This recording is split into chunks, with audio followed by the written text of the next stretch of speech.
अपना business proprietorship में करें, प्राइवेट लिमिटेड में करें या एलएलपी में करें, सीधी इस video till end resolve your confusion. Proprietorship में आपको सेम पेन यूज करना पड़ेगा, एलएलपी और प्राइवेट लिमिटेड में आपको सेपरेट पेन मिलेगा। प्रोप्राइटरशिप में रजिस्ट्रेशन कुछ नहीं होता है, एलएलपी में मैंडेटरी होता है, प्राइवेट लिमिटेड में भी मैंडेटरी होता है।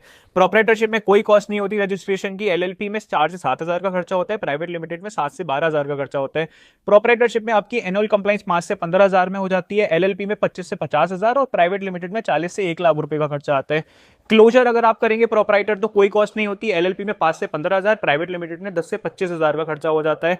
टैक्स प्रोप्राइटर में इंडिविजुअल की तरह लगता है, एलएलपी में 30% लगता है, प्राइवेट लिमिटेड में 22%, 25%, 30% डिपेंडिंग ऑन सर्टेन कंडीशन के हिसाब से लगता है। प्रोप्राइटर में कोई नेम प्रोटेक्शन नहीं होता, एलएलपी में एमसीए के संग रजिस्ट्रेशन होता है, प्राइवेट लिमिटेड में भी एमसीए के संग रजिस्ट्रेशन होता है। रजिस्ट्रेशन का प्रोप्राइटर में कोई टाइम नहीं लगता, एलएलपी में 7 से 10 दिन लगते हैं और प्राइवेट लिमिटेड में भी 10 से 15 दिन लगते हैं। प्रोप्राइटर के केस में प्रिजम्पटिव टैक्सेशन अवेलेबल होता है, एलएलपी और प्राइवेट लिमिटेड के केस में नहीं होता।